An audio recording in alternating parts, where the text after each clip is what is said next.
very grateful for this opportunity. I'm eagerly waiting for the real storming. Right. So I can return this to Mr. Mangari.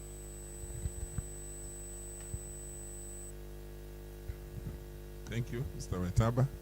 Now from Kisii University, I can see my colleagues, the lecturers. Maybe they can introduce themselves before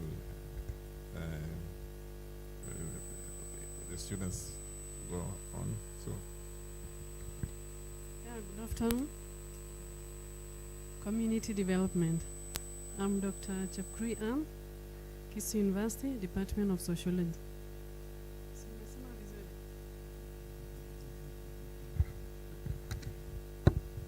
Good afternoon. Fidelis Maruti. I'm the current chair of Department Medical Laboratory Sciences. Thank you. Habari ya jioni. I can see it is the evening storm. My name is Dr. Moracha Edward from the Department of Psychology. Good evening, everybody. Been told to describe ourselves. I think I'm calm. I'm from the Department of Political Science and Peace Studies. Karibuni. Good afternoon. Dr. Wajau Tabitha, Department of Applied Health Sciences.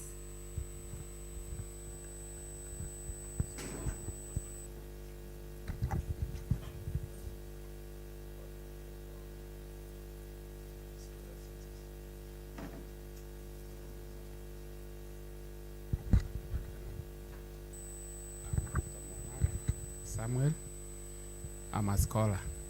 That's my adjective. Good afternoon. I'm Lynette Kombo. I'm an STI champion, Kisii University. I work in the research office. Dr. Mungara is from the School of Health Sciences. Dr. Menga?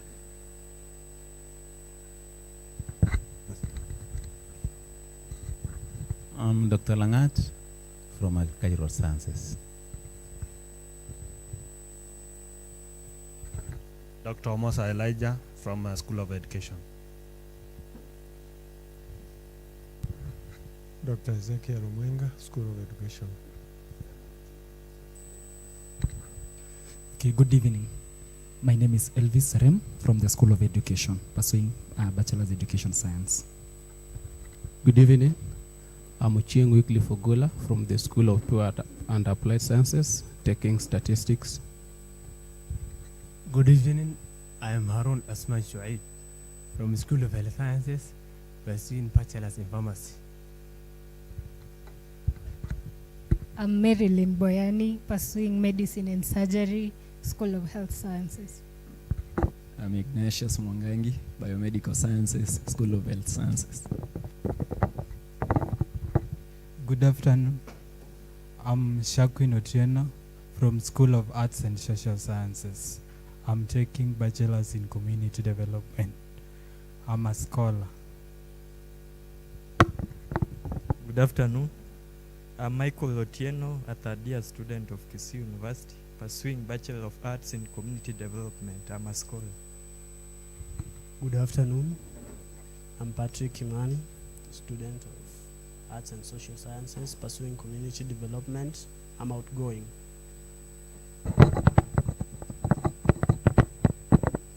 Good evening. My name is Oyamo Mark from Physics Department.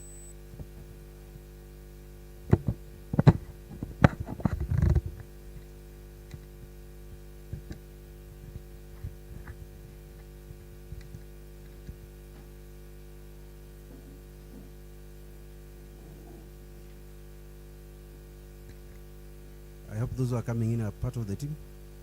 Please shout your names.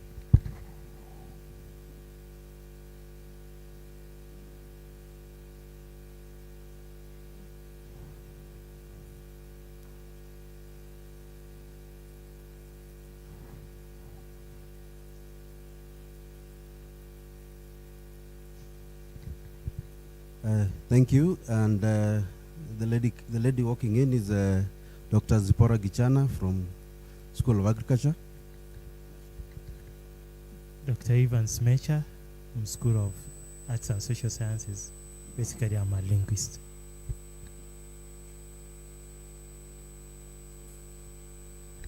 So I'll ask Dr. Mongare to recognize those who are online. And my name is Douglas Mongare. I'm an STI champion, the research office. Yeah, thank you. We have several guests who are online. One of them is our keynote speaker. The technical team is setting up the system. I don't know whether they will be able to say something. Starting with Edgar. Maybe can you say hi? Edgar, say hi.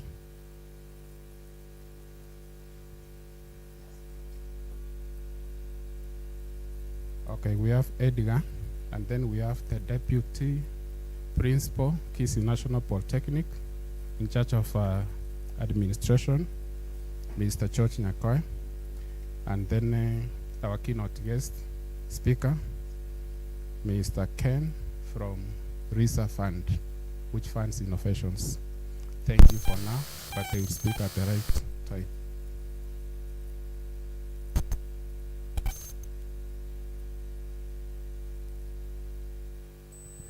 So thank you. I think let me finish my introduction.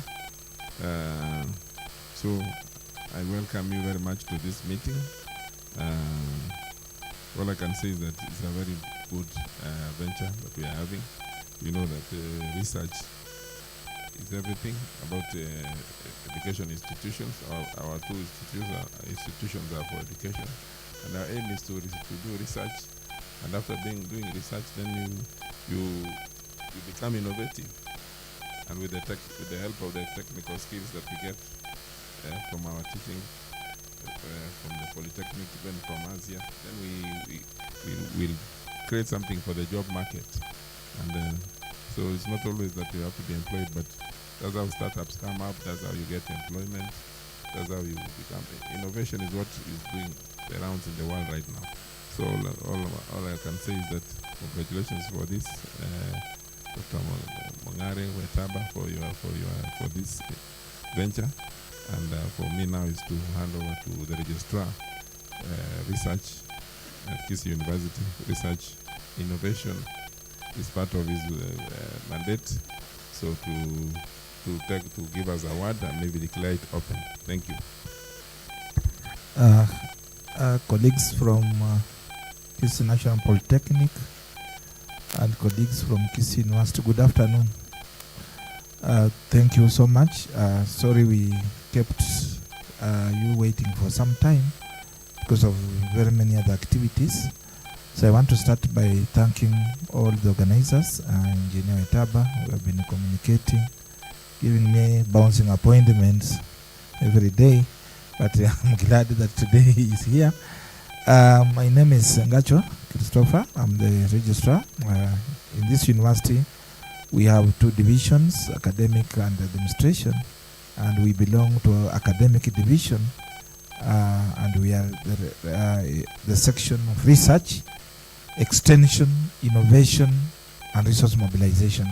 We do all the outreach services, we do all the extensions, we do all the innovations, and so forth. So I want to thank the organizers because when this idea came up, it started in my office, and we all came together and felt that we are brothers. Now that we are just here and there, we are brothers. There are things that Kisii National Polytechnic have, but we don't have. Those of you who have been in Kisii Polytechnic for some time, you'll remember that we even had MOUs. We used to train together. We used to give courses in Kisii Polytechnic, and they come and finish here. That MOU has gone down a little bit, but now with the new team, we are reviving. So us in Kisii University, we are very delighted because this is one of our mandates. Innovation is very key to our activities. It's in that you can see this is a very strong team, very busy people. Many of them are heads of department, but they have left whatever they are doing to be with us here. So as we proceed, we want to look forward to very fruitful engagement I was not able to join you in the first storming meeting, but I was fully aware because the gentleman and Lynette, they are in my office and we are working together, so I was very much aware. So as we sit here today, we have very many activities lined up. Of course, we are the people who run with the STI in the department, but we have lined up a number of activities together.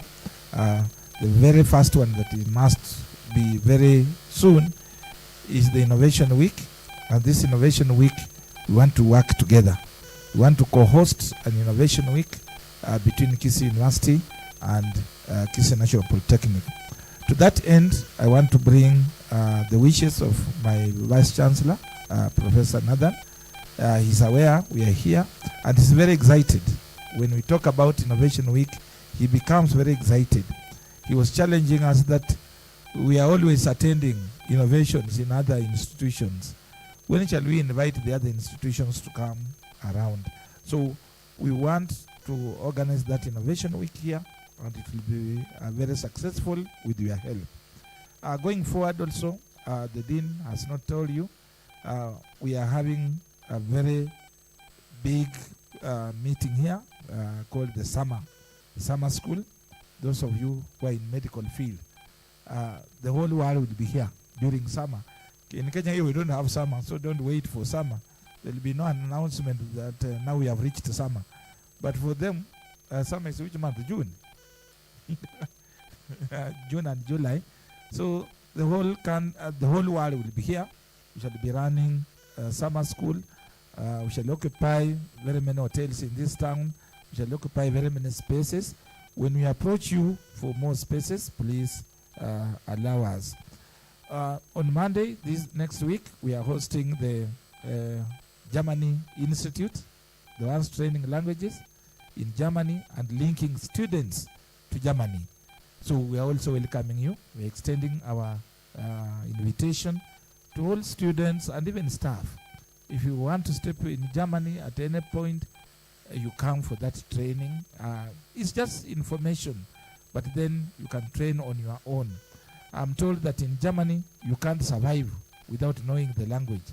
It's only in Kenya where even if you don't know Kiswahili or English, you can survive, but not in Germany.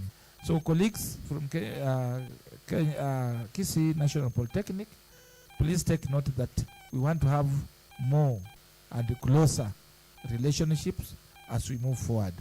With those very many remarks, of course, we have parallel meetings running, and therefore I'll be joining through the link. I'll be listening wherever I will be. I want to wish you well and declare this meeting officially open. Thank you. Yes, thank you. Thank you, Registrar, Professor Christopher Ngacho. So I think I hand over the program back to Douglas Mungare to continue with the program. Thank you. I think when Prof took over, you had received a call. Registrar, if you allow, I'll request the person representing the Chief Principal of Kisii National Polytechnic. I think it's prudent that he makes remarks on his behalf.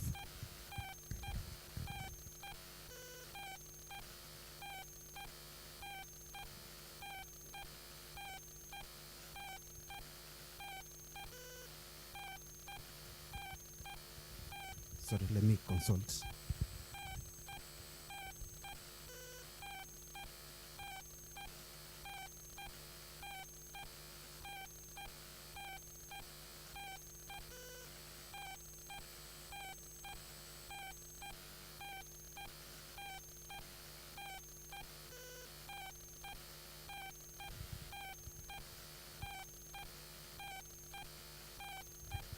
Sorry, I've consulted, and we'll start with Mr. Ken Nyango from RISA Fund to make his remarks.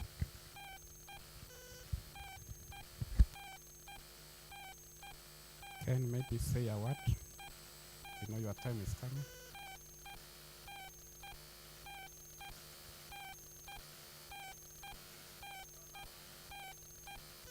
Good afternoon, team. It's my pleasure to be here.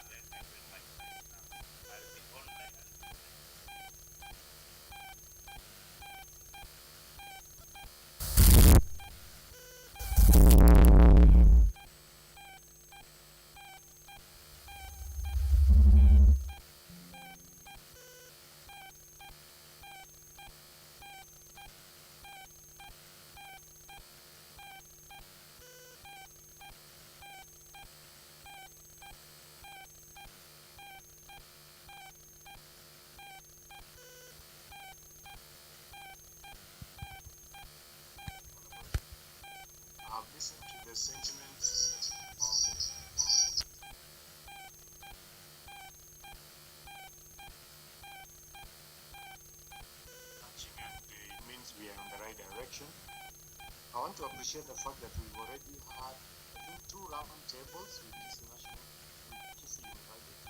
and we've also had 2 storming evenings. I want to believe this to be the 3rd one, and we want to thank for the efforts being made by the research department of Kisii National Polytechnic and the research directorate at the university. This is good, and I want to say that the principal, our chief principal, Dr. Tom Mulati, really appreciates the work that is going on between the 2 universities. He was at your graduation, and I want to believe that the comradeship between the 2 institutions is really paying off already. We want to also emphasize that enough of both faculties that we represent, especially the trainees and students, it's very key, because we've reached at a point where everything has to be researched.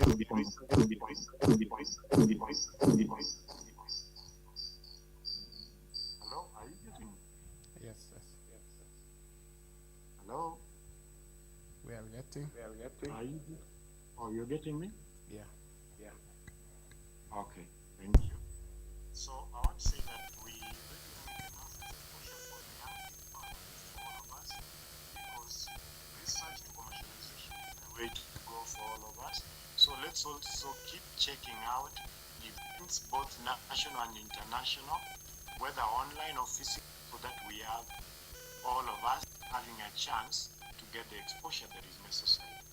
But meanwhile, well, on this 3rd storming night at Kisii University, and we want to hope and believe that the fruits will soon be realized for all of us. Thank you so much. Wish you well. Thank you, sir.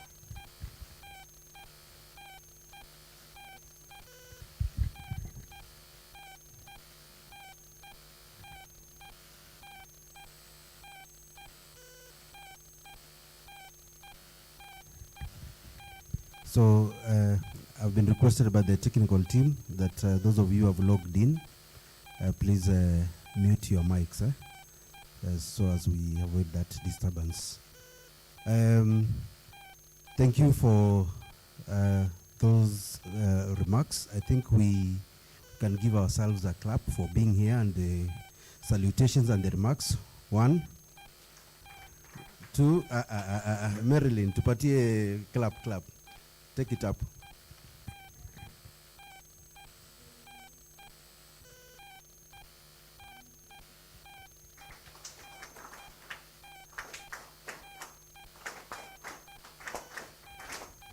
Thank you. Registrar, we've received a team of from Ekobana, and as for our discussions with the team from the Polytechnic, Engineer Wetaba had indicated that in the future we are going to get into a tripartite agreement or collaboration with the team. I think it will be in order for me to ask them to introduce themselves, then we move to the next level in the program. Please. Good afternoon, everyone. My name is Jose Onyango. I'm in charge of sales at Ekobana. I've come here. Our CEO is on the way. He'll be here in the next 10 minutes. I know he also has a session to share. I just want to tell you that Ekobana is a social enterprise that manufactures biodegradable sanitary pads. I know the CEO will touch more on it. Thank you, and I'm happy to be here. Good afternoon. My name is Wafula Haron. I'm in charge of logistics, and I'm happy to be here today. May God bless you so much. Thank you so much, and most welcome. Registrar, ladies and gentlemen, at this point in time, allow me to delve into the program and request Dr. Sam Mongare to do a recap to us of the first storming evening that took place at the Kisii National Polytechnic. Dr. Sam, please, in the interest of time.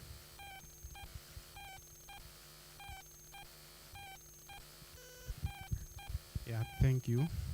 And let me take this chance to bring you to speed what we did last time.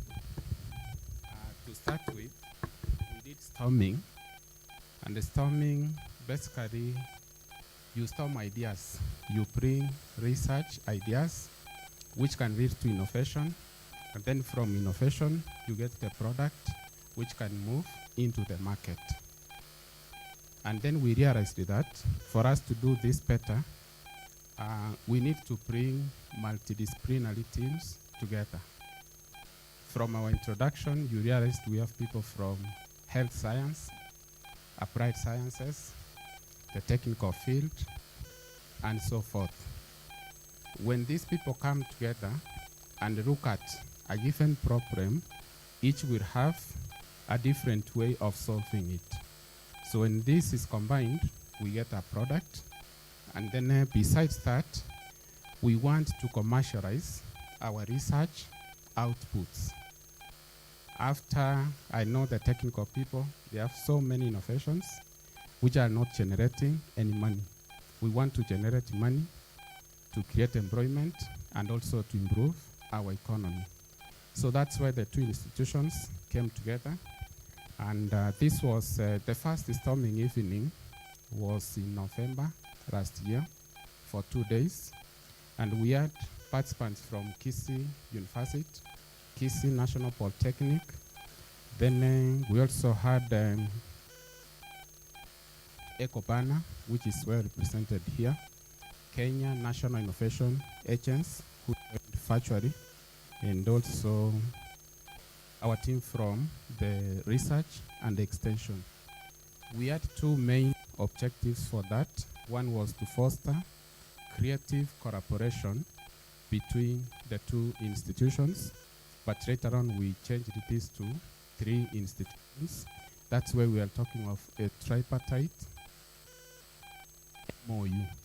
We want to work together as 3 institutions, but also more institutions are coming on board. Then number 2, we wanted to come up with new innovative ideas that can solve current societal problems. So because of this, we identified 6 thematic areas where we were storming around, and this included renewable energy and clean technology, clean water and sanitation, technology and digitization, agriculture and food security, micro, small and medium enterprise economy, housing and settlement, and then healthcare and pharmaceuticals. So we brainstormed around these 6 areas, and for those who are new, what we did was we had to break into 6 different tables. And that is what we are going to do today. Today we have different themes that we are going to brainstorm on. And as we break, we make it deliberate that if you are from pharmacy, there should be no 2 people in the same table from the same discipline for you to share ideas. So at the end of our storming, we came up with several innovative ideas, but then each team settled on one idea and then pursued it to today morning. So out of this, we have 6 innovations, which we have innovated jointly, Kisii National Polytechnic and also Kisii University. And that's why we need an MOU, which will tell us how to share the revenue which will be coming from these innovations. And maybe I know our professor and dean, they have a lot of work to do, but it's our desire that they brainstorm with us as we head towards that.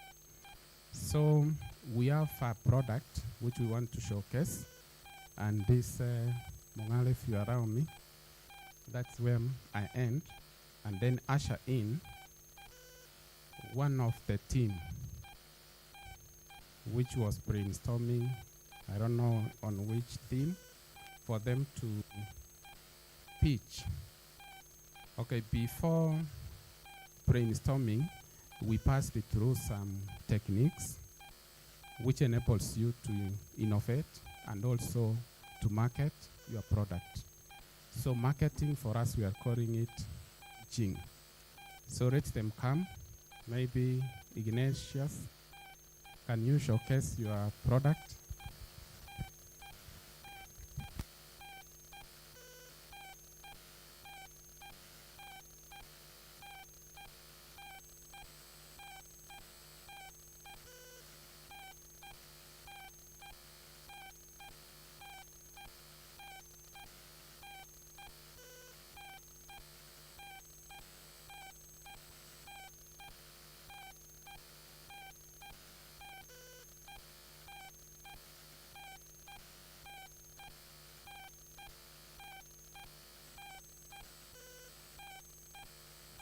Do that.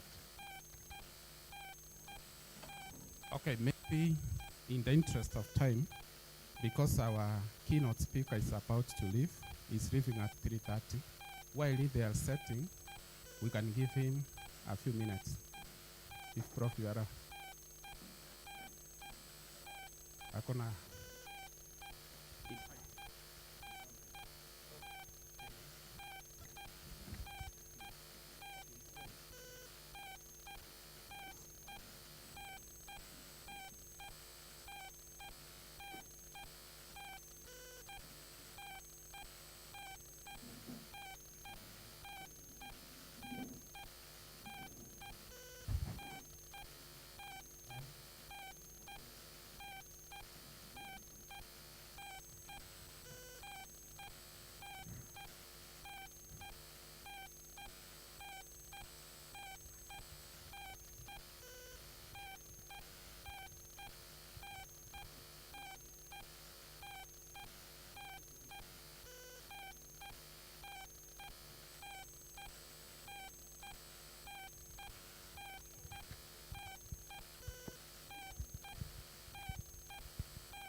Nilikuwa natafuta nyumba, my kid is joining here and I can't find somewhere to stay.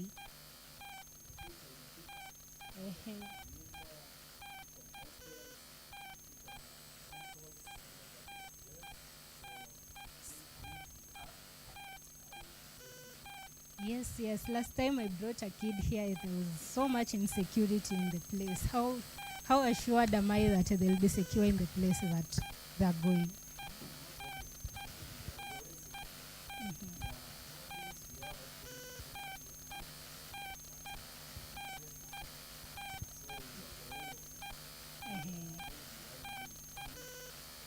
Are there any rules of the apartment?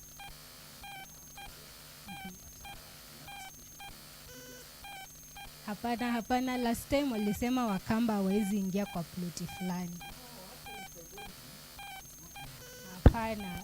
This time I want to be assured that my kid will be secure. Sawa.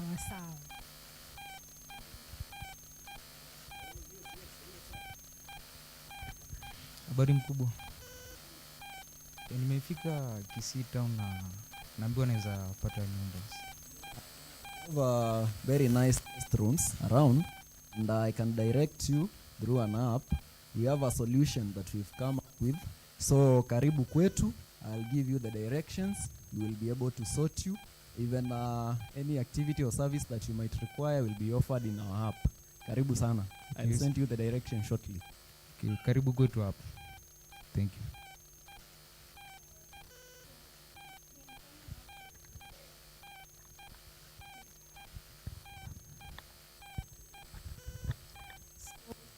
During the last storming night, we had a session on housing and settlement, and we have highlighted some of the problems. If you are keen enough, there is a lot of insecurity in our area, so we are trying to curb that through this app, which we'll explain to you shortly. There is a problem in getting new accommodation for new students around campus. People end up sharing houses or just getting fixed to a place they don't want to. That will also be addressed. There was an issue on hardship, on exploitation by caretakers. The exploitation was in the case that they tell you a higher rent than it should be. So people end up paying probably double or at least 5% more than the usual price. That will also be addressed in the app. Tribal discrimination, in that some tenants don't, some landlords don't want tenants from a particular region, a particular place, or from a particular tribe. So that was also, these are the major problems that we are aiming to address with the Karibu Kwetu app. So, considering all these challenges that we have around, and actually our first years were really struggling to get accommodation, having in mind that fellow students who reported earlier are able to mislead them, and it's actually something that is ongoing. So we came up with Karibu app with the following solutions. Number one, in our app, we will be able to have landlords coming on board, registering their houses. Client houses will also be there for guests and also the tenants who are around, not only the students, but also the lecturers and the visitor around Kisii before we nationalize the app. Then we will also have location filters, specification filters, insecurity reporting in the app, and any other challenge that is related to the well-being of you are residing in a certain area. For instance, the noise pollution and all that. To market size or competitors, we will now look at available real estate partners like the Kwetu with Q, the Kejani. Looking at our graph, you can see like the Kwetu, their proportion is small compared to our Karibu Kwetu proportion market. Looking at Kejani, we also have the larger market to cover with our app. Be sorting all that, so affordable. You can have a taste of what we have in our app. Thank you so much. So we will now go to the business model taken through by Boyani. Yes, so you may be wondering, how will we monetize the app? How will we get revenue from this app? Considering the Kwetu and Kejani apps, those are estate apps, so they're basically for the Kwetu region and for the Kejani apartments. So the Karibu Kwetu app will be able to include all rentals in Kisii and some hotels that will subscribe to our app. So one of the monetization deals that we have is landlord subscription, so that if you have to use our app, you should subscribe. There is also a premium feature on the app where you are able to get other exclusive features, which will also be highlighted once you log into the app. There is transaction fees. It is also able to cap the rent, so that you pay rent today. Since most landlords have many houses, so they get confused on who has paid, who has not. So that we are able to transact through that app, so that we are able to keep track of whoever has paid and who has not. We'll also have ads, which is one of the most common ways of getting money from the app. Next, please. Yes, so we have a team. We are not working alone. So,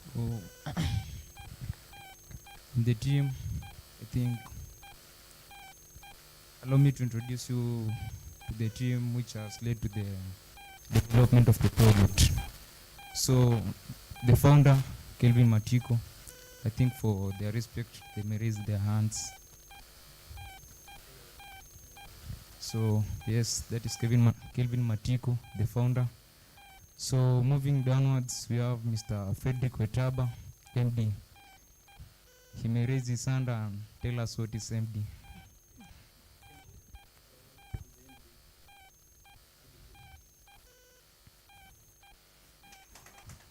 Okay, thank you. So,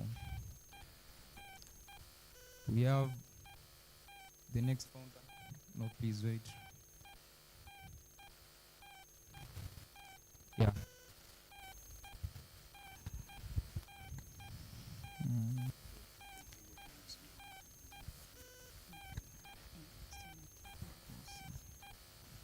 So we have Ignatius Mwangangi, the other founder. Downwards we have Marilyn Boyani, Deputy MD. We have Dr. Mungari, the head research. We have Mr. Alex Mutua, yes, the sales representative. Anthony Gisemba, yeah, is absent. So the person I've skipped is I myself. Yes, so in order to bring this prototype into life, we will ask for, please, the next slide. We will like to make an ask for 5 million and connection with investors. This is to allow us bring this prototype to life and make life and settlement easier around Kisii, and we are hopeful that we will be able to nationalize the app and get it running countrywide. Thank you. I only wanted to imagine that Wetaba, after this meeting, I'm likely to have a similar app called Keja Mashinani. In other words, I'm trying to encourage you that even as present this, as you do move on to the next level of innovation, please don't forget to patent. Have it registered as soon as possible. And I know as we head into September, Kisii National Polytechnic has now over 20,000 students. We have around a similar number. So it's going to come into play. Thank you. At this point in time, there's a gentleman, one of our keynote speakers who is online, Mr. Ken Onyango. I don't know if we are set from the other end. We'll allow him to make his remarks.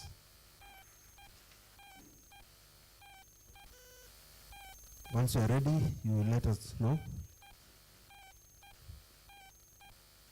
And as they get started, I would like to, maybe on behalf of the registrar, to mention Dr. Mungare talking about an MOU. We're in an advanced stage of coming up with a zero drafts, which will be shared to your institution for consumption. And then hopefully before the end of this month, we can have things running. But as it stands, when I check across the floor, across the fence, across the road, our CEOs have given us the goodwill to go on, because this is one indication that we are ready to move in the right path. So that one is coming our way, and then I think we'll deliberate and see the way forward. As my boss, the registrar, indicated, we would love so much to have or to host or to organize jointly an innovation week of its kind this year, and I think in the next coming month. So when called upon, please show up so that we can have that a success. Thank you.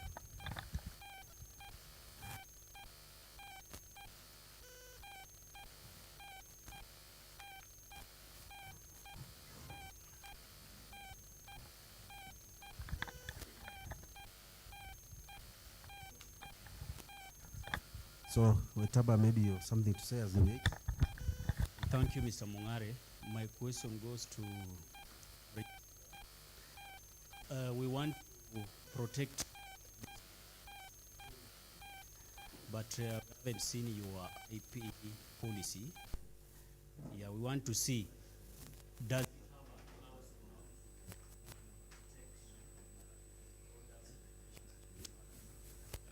your IP policy? Yeah, you see, we had one, but we are reviewing it. But we have something. Even the joint development, what protection. But you protect it first, you copyright, and then you move to the next stage. Yeah, we wanted to copyright using now the two partners, the Kisii University and the Kisii Polytechnic. Yes. That housing, extend the app to switching off power in those rooms where people don't pay. So that if you don't pay, you don't enjoy electricity. All right, so I think Ken is ready. Mr. Ken Onyango, welcome. Please carry on.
Recording in progress.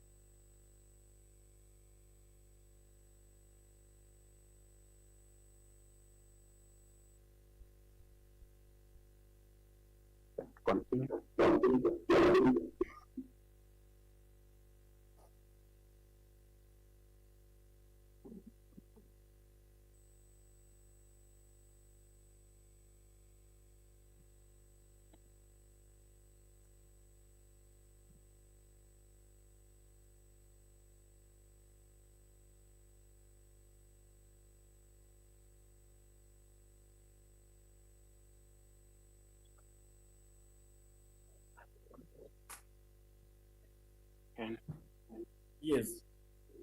Continue. Thank you. Good afternoon once again, and it's my pleasure to be here to listen to the teams from Kisii University, Kisii National Polytechnic, and the students from both sides on this occasion. On this occasion, and it is my pleasure, and we hope that we shall work together to see to it that the desires of for the fulfillment of this particular aspect of research to commercialization.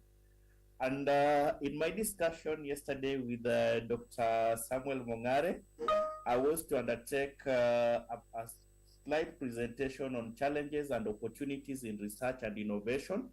But basically, I'll restrict myself to Kenya because that is the context that we are in.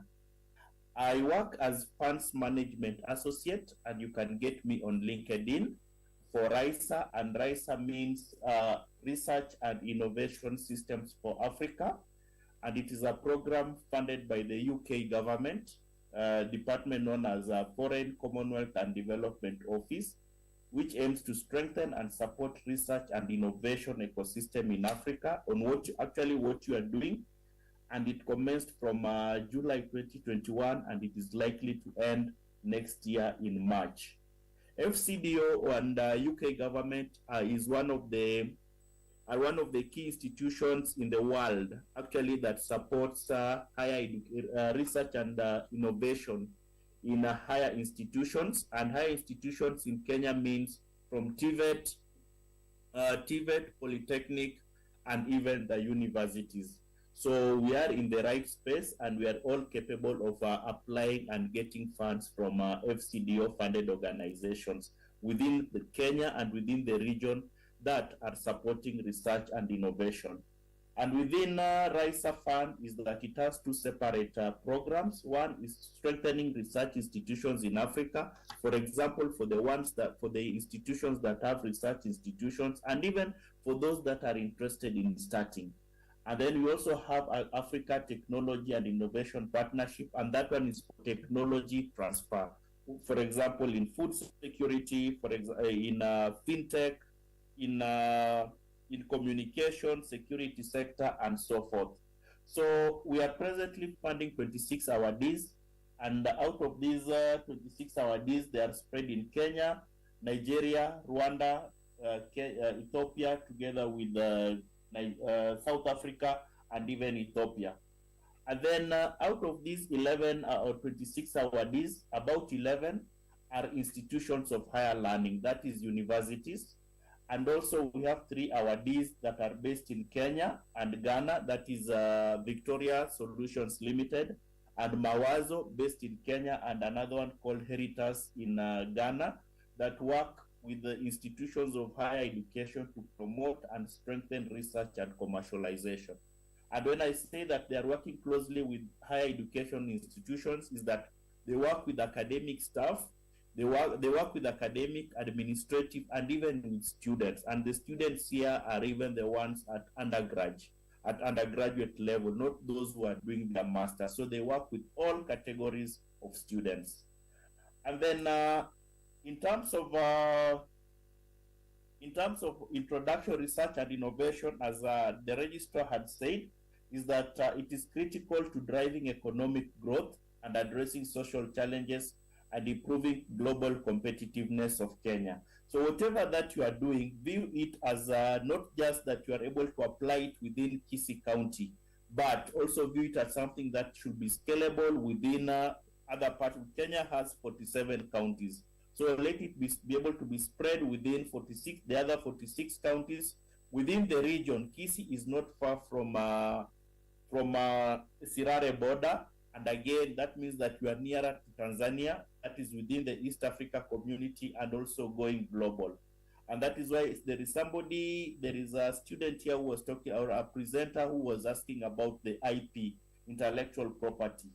So here again, we realize that from the ideas that we are having and we are going to have in this particular session is that institutions of higher learning play a pivotal role in fostering research and innovation, and you all contribute to national development through trainings, outreaches, and technology transfer at community, student, or even academicians level. And then despite all this, there are still challenges that still need to be addressed fully to realize the potential of research and innovation within Kenya. And this can be looked at individual, institutional, and even ecosystem level. So I look at individual, for example, the ones who have presented, and then also looking at the institutional, that is Kisii University, Kisii National Polytechnic, and within the ecosystem, that is within the country of Kenya. So at individual level, I've just heard from the presenters here of the real estate app, is that they are seeking funds, isn't it? So we have limited access to research grants and funding. So we have grants, we have loans, we have venture capital and equity. But now, what are the opportunities here? Opportunities will include capacity building. Probably you need to be capacity built on how you can make grants, individual and organizational grants, and how can you access funding that you are requesting. Then we also have issues to do with insufficient training and development opportunities for the researchers, leading to skills gaps. As you go along the development of your idea, development of your product, you realize that as an individual, there are certain skills that will always come in handy. Pitching skills, marketing skills, leadership skills, critical thinking skills, communication skills. How do you go about it? Then we also realize that there are very few mentors who are experienced to guide the researchers and also the innovators. And then, and all that one you can address through online learning, access to online courses and resources for continuous learning. I can share a few. Then in terms of institutional level challenges and opportunities, for example, at Kisii National Polytechnic, at Kisii universities, you might find that we have challenges of inadequate infrastructure, that is poor research facilities and equipment. The Kenyan government has been, of late, there is minimal funding that is going to support the universities or institutions, especially in terms of infrastructure. So there is need for investment in modern research and innovation facilities. And then also, most of our institutions of learning, they tend to be bureaucratic, and that one it is a slow administrative processes and lack of appropriate framework for research and innovation. It is good to see Kisii University and Kisii National Polytechnic coming up and brainstorming on how to go about it. So it is also good to learn from other universities or other institutions of higher learning that have research departments. How are they managing there? So opportunity there is on policy reforms, that is streamlining administrative processes. Then limited research funding, and this research funding can be internal or even external. And if it is external, they usually tend to be very competitive. If RISA puts out a proposal out there, you'll realize that so many institutions will apply, not just Kisii University. So it is very competitive. You need now training on how to put up or a grants department that can assist Kisii University, Kisii National Polytechnic on how to put up quality proposal so as to respond to those particular, so as to respond to the calls that are made. Again, if it is internal grants also how do you go about it? And then also events that engage the cohort with each other as peers are too few, especially in Western Kenya, because Kisii is in Western, and you realize that most events are hosted in Nairobi. So for you to come over to Nairobi, you will need fare, you will need accommodation, you will need meals, and so forth. And it is not a walk in the park, especially some of these events that goes beyond 3 days. Then another thing that, so it needs probably to have a small budget to identify key events that are happening throughout the year in relation to innovation, and then look at how can you participate in them and share your ideas, meet funders, meet investors, and so forth. And then also there is low levels of JC and communication capacity, which we have little to no time to address in our research to commercialization. JC is gender equality and social inclusion, and comms is communication. Right now, so many people are in social media, Facebook, they are on Twitter, they are on Instagram, they are on TikTok, especially the Gen Zs, that is the young people. And then also JC is the local community. And this one I would like to encourage Kisii University and Kisii National Polytechnic. Perhaps if you can set up a hub, or even when you have that particular MOU, don't just look at the two institutions only, but kindly look at also around Kisii, the Kisii Nyamira area, who are they that are doing innovations, and they are not within institutions of higher learning, and so that you can bring them on board. And then also we have people living with the disability. We have people living with the disability, we have the elderly, and so forth. We also have women, and they usually tend to be at the periphery of the research and innovations. So we can assist you on how you can design a JC inclusive R2C. Then government engagement is essential, and Kenya right now has a two-way government system. That is the devolved government and also the national government. And one devolved government that is really keen on innovation is Makueni County. And they engage a lot, they engage Seku University in terms of planning of the county, some planning activities in the county. They give them space. So they have a very good working relationship between Seku together with Makueni County. So it is something that probably you can look and work with, and I can give you connections to Seku. And then also the government of Kenya at national level also has lots of legislation and also regulations that interferes or enhances research and innovation. So it is something that we can look at. And also government also has a national research policy. It has events like Kenya Innovation Week that is normally done in November. It has a presidential award scheme that is targeting specifically the young people.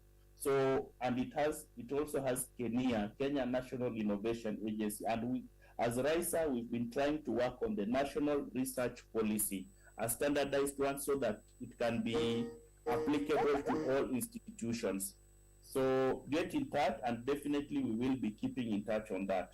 And then at ecosystem level, fragmented initiatives where people are working in isolation, it is good to see Kisii National Polytechnic together with Kisii University coming together to share ideas and also to host this event. It is very unlike, it is among the most unique one, and it is good we are going to have an MOU. And my request is that when the MOU is ready, you can reach out so that I can provide my input, because we've been doing that for our partners in South Africa, our partners in Nigeria, and our partners in Nigeria. And then also we have opportunities for public-private partnerships. And yesterday, just this is out of cuff, I realized I was reading the Kenya National Bureau of Statistics report, and I noted that Kisii as a county is doing well economically. So that means that we have a good private sector within Kisii County. So as students, as some of the presenters have talked about the real estate app, and we have a real estate app, how can we partner with the private sector in Kisii so that they can adopt some of the innovations and products. Kisii has a very strong Kenya National Chamber of Commerce and Industry, and Kenya National Chamber of Commerce and Industry has a youth agenda in terms of innovation. So maybe you can reach them out and see how you can partner with it, especially the one at Kisii. Communication Authority of Kenya, it also provides some funding for innovation. Safaricom, so though the one for Safaricom is very competitive. KCB Corporate Foundation, that one also accepts and receives a lot of innovation ideas, and it supports. Absa Bank is dedicated in Kenya from this year, financial year, is going to dedicate 1% of its net profit to innovation. Standard Chartered Bank in Kenya is also doing that. Then look at all those circles, the security sector or private sector within the education private sector within Kisii. How can you work with them? And then another thing is, as you go about innovation hubs, there is creation of spaces for innovation and collaboration. University of Nairobi is doing it. JKUAT, they started theirs last year, and they are bringing in the community and also working with local learning institutions. Then ASI means Association of Countrywide Innovation Hubs. They have an office in Kisumu to cover the western region. So maybe we can, if you are interested, I can link you up with the current president for ASI, Association of Countrywide Innovation Hubs. And ASI supports, innovation hubs and innovation activities outside Nairobi, because it was realized that Nairobi is the one that receives a lot of funding and attention when it comes to innovation and research. So that is why ASI was formed. So if you are interested, I can connect you with Martin Olo, and Caroline Odera, who are based in Kisumu. And then we also have government support. I've talked about Kenya. This is NCE, is Nairobi Stock Exchange. It has the sandbox. You can look at a way of reaching them out. Then we have CAC, that is Communication Authority of Kenya. Then stakeholder coordination, Kenya. TUK is Technical University of Kenya. We funded them, and they received also some good funding from Samsung and Safaricom to set up an innovation hub. The University of Nairobi, I've talked about it. Then as RISA, for the last 3 years, we've been funding projects, and we realized that research, whatever that we are doing, let it be not be an end in itself. So go beyond that. So the research to commercialization program is a useful example of structured support on how to commercialize your research output. Let these ideas on real estate, security, education, health, energy, digitalization, supporting medium and small enterprises, clean water, and so forth. Let them not just remain there and be in the file, but go beyond that. So RISA has been supporting sectors in health, it has been supporting sectors in education, clean energy, agriculture, and even space technology. And some of the success stories, I've talked about Heritage Lab in Ghana, and we are currently assisting Heritage Lab to form an equivalent of KEMIA, that is Kenya National Innovation Agency, who are in charge of innovation within the country, and through the support from Victoria Ventures, and I'm sure Dr. Mongare knows them. Then in Ethiopia, we also have a grantee known as University of Gonda, whom we've been supporting on livelihood and food security, and we've been supporting them on knowledge and tech transfer to provide a case study on creating conduits between research output and real-life adoption by working with the Ethiopia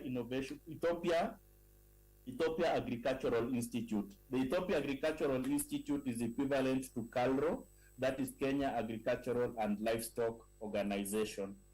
Now, and as I wonder, as my second last slide in what is the way forward, as one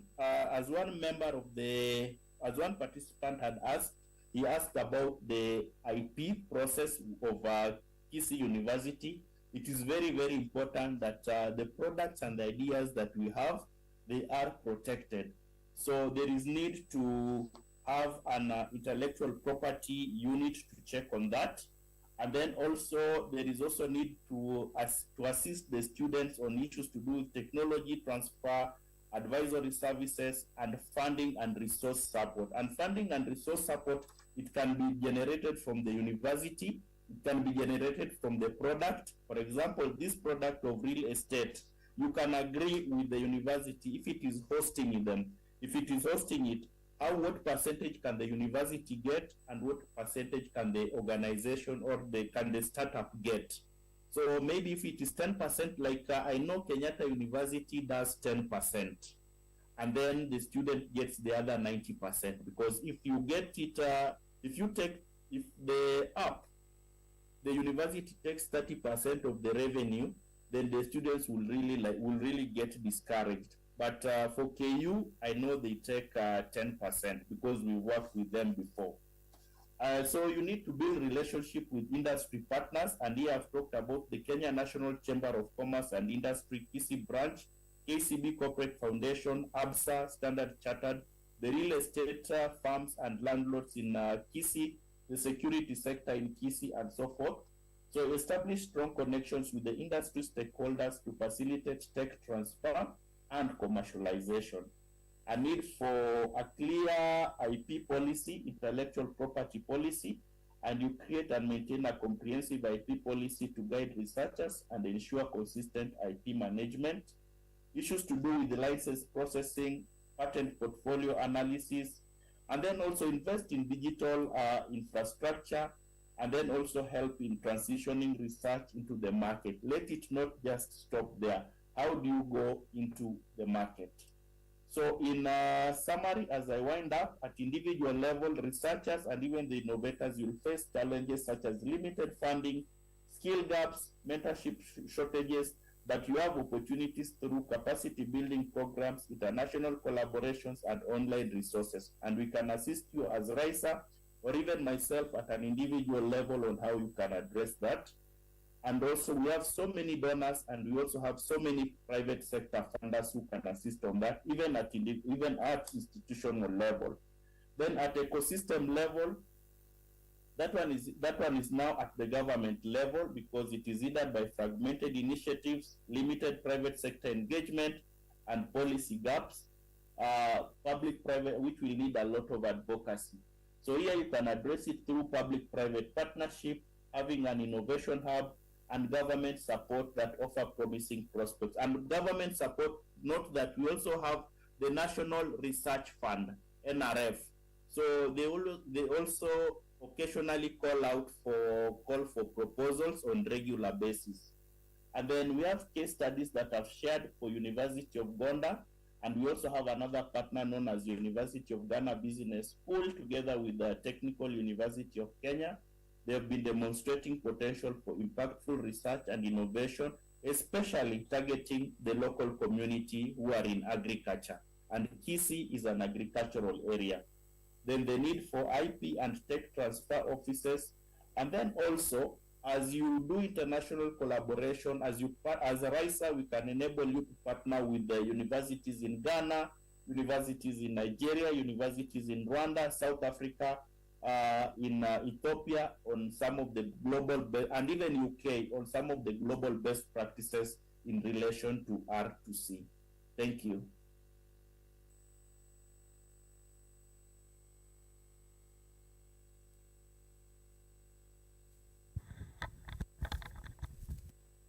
Thank you, Ken, for that insightful presentation. I'm sure we have learned a lot from this presentation. It was an eye-opener in the field of research, innovation, and also commercialization. So I really appreciate you.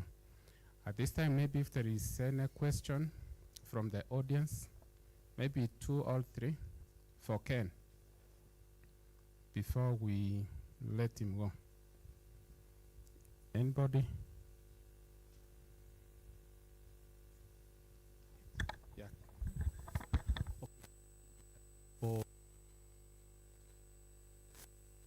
question on national research policy, do you have a draft for the national research policy If you have, you can also share with us. Thank you. Ken, can you respond to that?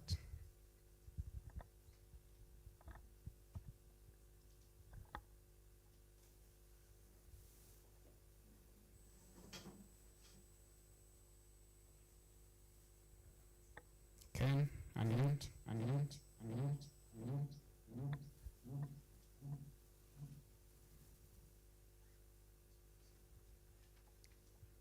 Okay, I will welcome 3 questions. Yes, in terms of the national research policy, RISA assisted in developing a national research policy, and it is under review by the Basic Education Research Department under the Ministry of Education. So from there on, it is supposed to be reviewed by the PS. After approval by the PS, it has to go to the National Parliament, and then it has to be tabled at the cabinet level, and then from the cabinet level, it goes to the cabinet. It goes to the Parliament for review.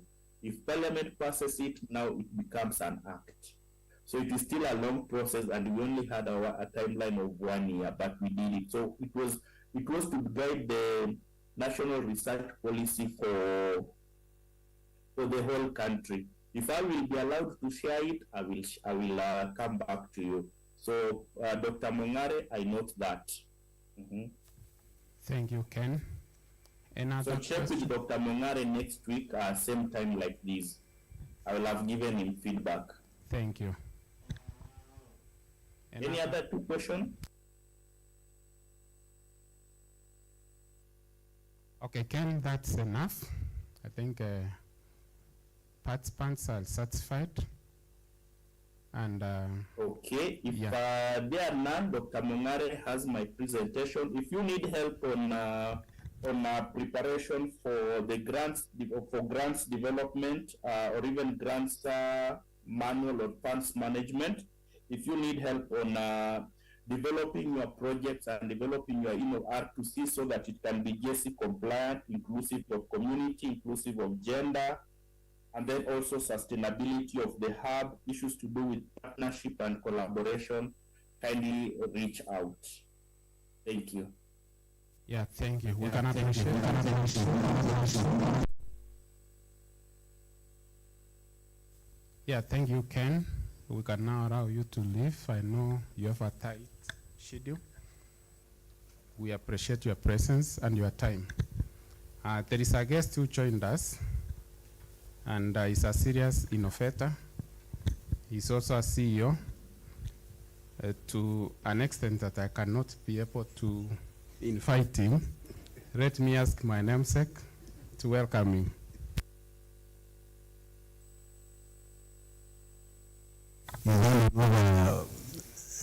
The assignment. Let's clap for Ken. Ladies and gentlemen, this is what innovation is about. This is an event of its kind. It's the first time we're having this in Kisii University, and again in collaboration with the National Polytechnic.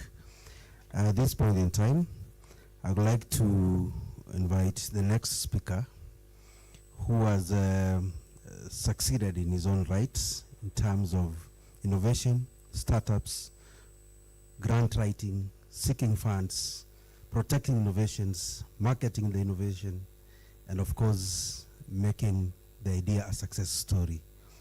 I will not want to say much, because if I say much, he may spoil, or I may spoil his storyline.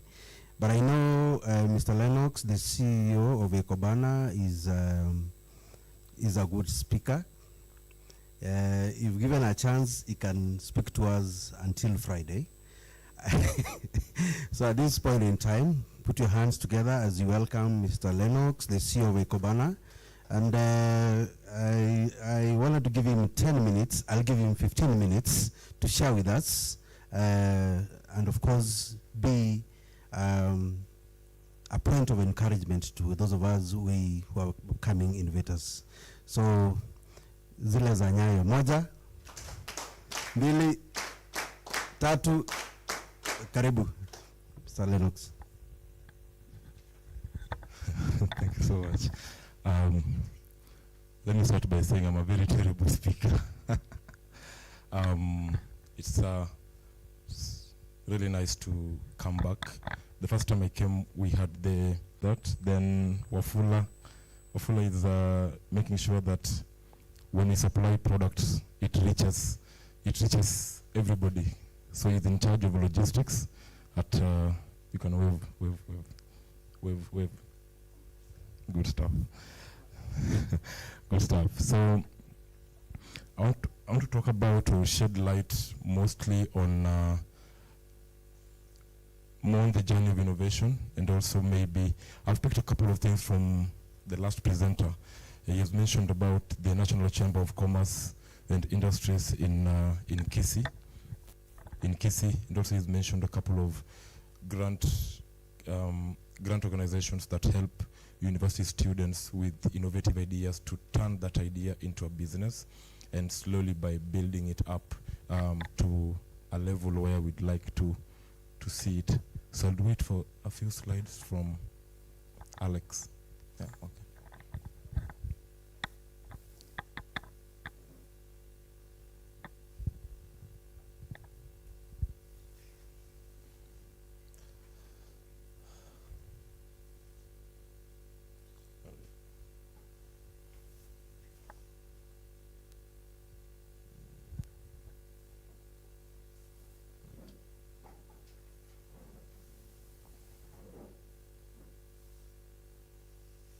Maybe I give a small story. Yeah.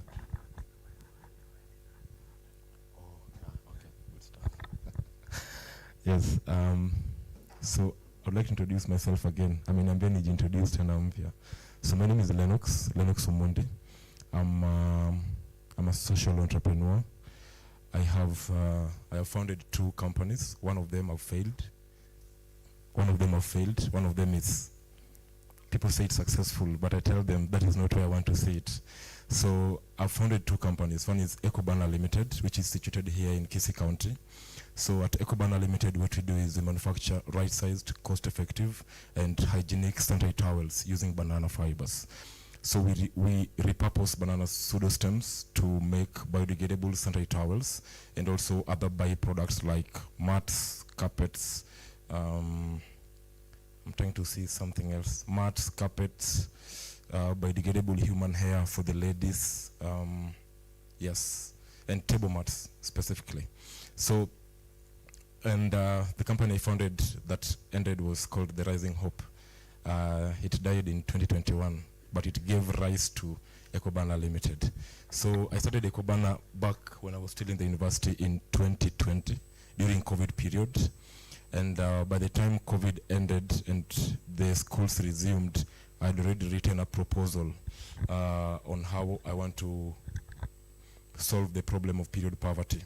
So in 2019, when Professor Magoa was releasing the results of Class 8 students, a number of girls, mostly in Western Kenya and the northeastern part of Kenya, did not get to finish the examinations. And that particular moment, there was a lot of fuss about why those girls didn't get to finish the examinations on Twitter. And so to me, just like another young Kenyan with a bad smartphone on bad hands, I was also screaming on Twitter about why the government has refused to pay for young girls to get their menstrual products.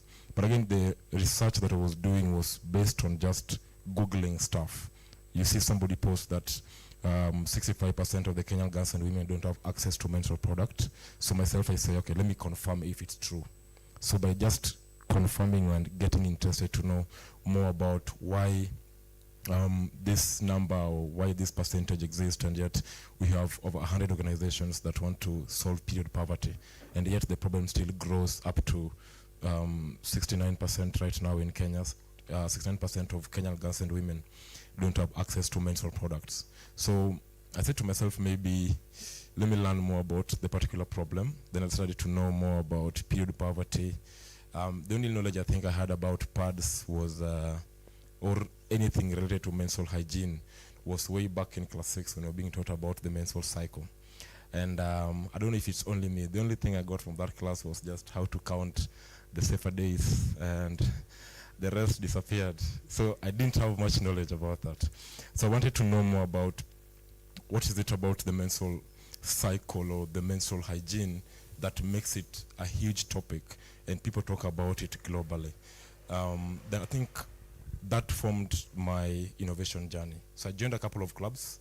One of them was Enactors. Enactors is a global organization that gives university students a platform and a chance to pitch your business idea for funding.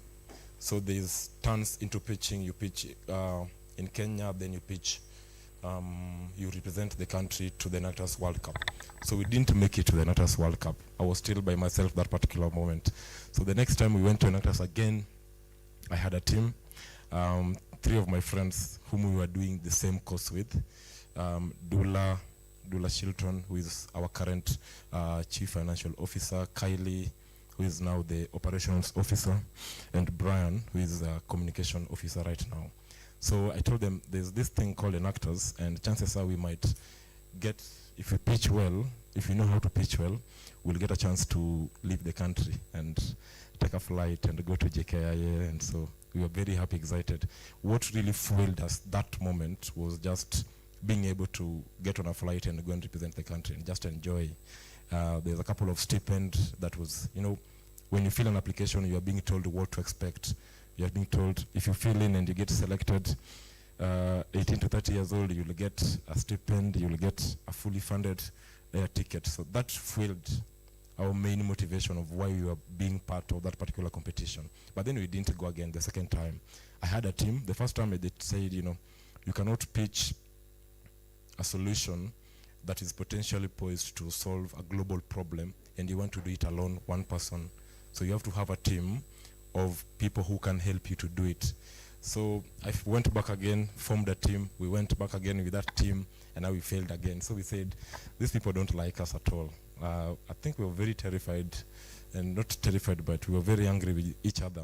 We were blaming each other that you didn't say your part well, you didn't memorize your part well, and so there's a lot of blame games. But then came a certain period where it got more interesting with a lot of business and startup incubation programs, majorly from the Kenya Climate Innovation Center in Nairobi.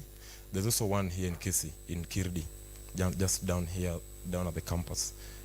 No, up at the Kisii National Polytechnic, sorry. It's up, yes. There's the Kenya Climate Innovation Center. They have a lot of incubation programs on agriculture, on tech, fintech, health tech, and they have recurrent cycle programs, and they take university students majorly with an idea, just any idea, then they help you to culture that idea into either a business, if you're building a product, or if you're a business that is building a service or providing a service. So long as you have identified a particular problem that has a particular problem that helps or that needs to be solved in a certain community, if it's water issue, if it's a system in finance or health, you want to improve certain health systems, so you've come up with a new device. The other day, there's this guy that came up with a new way to cure sickle cell. I really didn't understand it so well because I'm not into health as much, but what I know that innovation is amazing. So they fund or help incubate such particular programs. So we did a 3 months design thinking program with the Kenya Climate Innovation Center. And by the time we were done, we did pitch our idea and managed to get funding from Kenya Climate Innovation Center, which was around 900,000 Kenyan shillings at that moment. And so maybe you might be thinking, I knew how to pitch. So interestingly, even the course that I do does not correspond with the work I'm doing currently. Usually when somebody comes to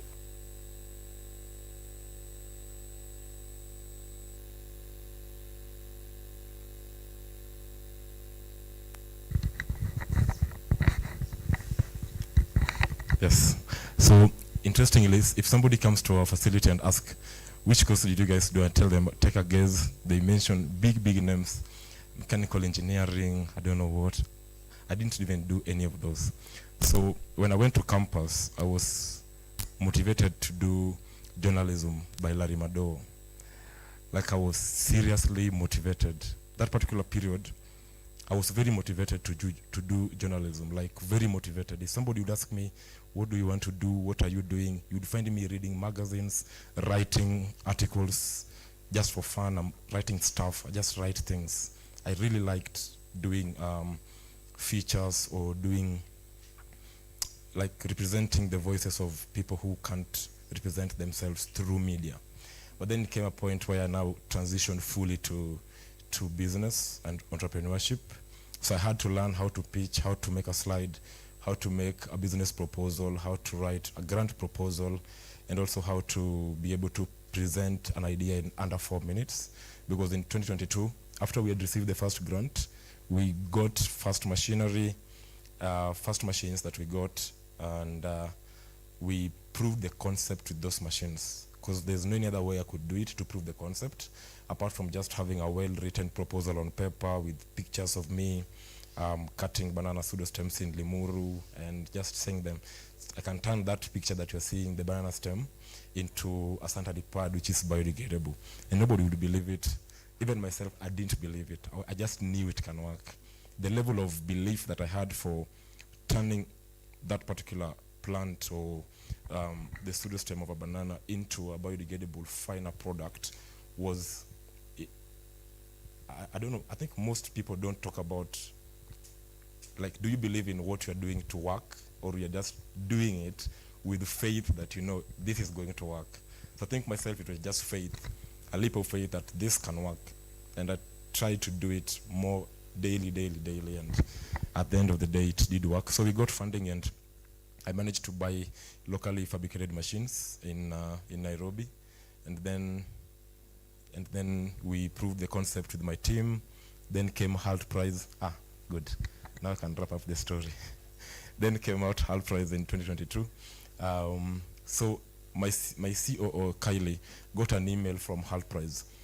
You see the way usually you go to a certain website and then they tell you subscribe to our newsletter. We'll keep you posted when an opportunity comes up. So she did that in 2021, and in 2022 January, she got an email that the application has now opened, and she came and told us, you know, this is also the same organization like HALT Prize. The only problem is, the same organization like Enactus. The only challenge here is that this organization gives $1 million to only one startup globally. So I asked them how many people have competed before. Then he said over 37,000 people globally competed last year. Then I said, and you want us to compete with this idea that has failed twice at Enactus, which is more or less the same organization like HALT Prize. Then he said, yes, we can try and maybe get a chance also to travel like we had planned before.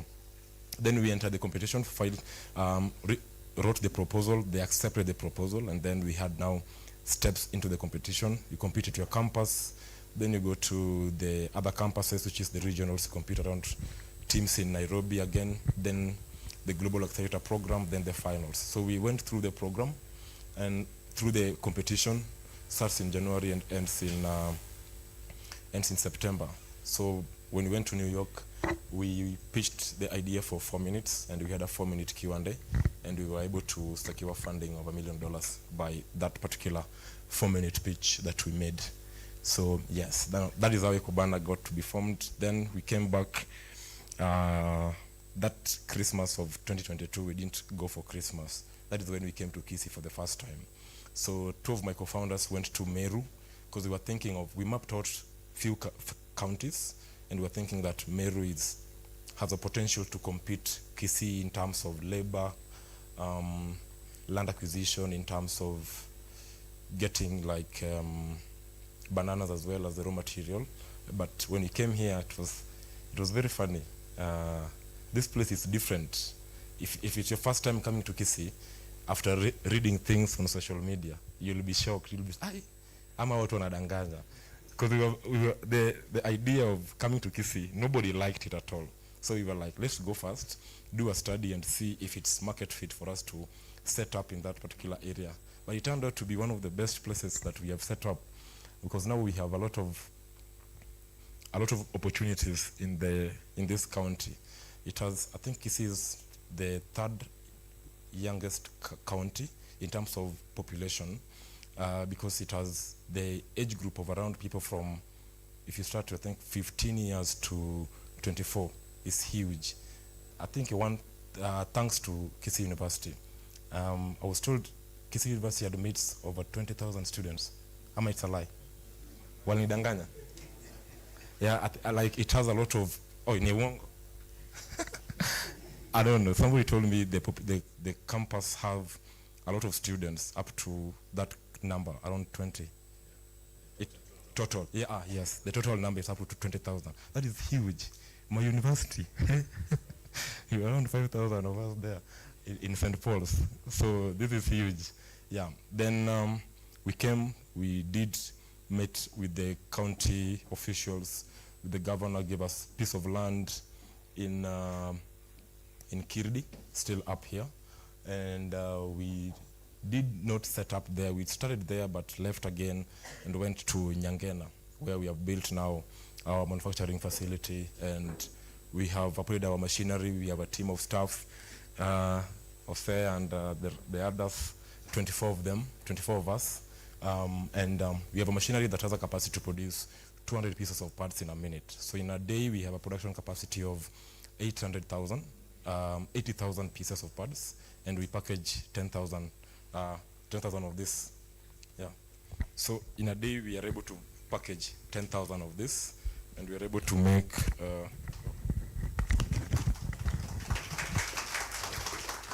so we are able to make 80,000 pieces of this in a day if they work hard and they eat lunch. Yes. So thank you. Then we've also tried to if you look at the normal sanitary pads or the conventional pads, their airtight is quite different with our airtight. So the airtight thing that we have put here is also biodegradable. So this product is Kenya's first fully 100% biodegradable sanitary pad. Yes, I'm proud of that product. It is the number 17 test, and this is the final product that we are making. The final. So we had the first one, the first one was a cloth pad. The second one was something else I don't want to mention. The third, the fourth, fifth. So with feedbacks and with current feedback that we get from our customers and our clients, we improve the product. But this is the final, and it won't be improved better than this. This is it. This is the it, as we say. So I wanted to share this slide. Look at how you can, I was thinking of something to share, and I wanted to share how you can make a good slide.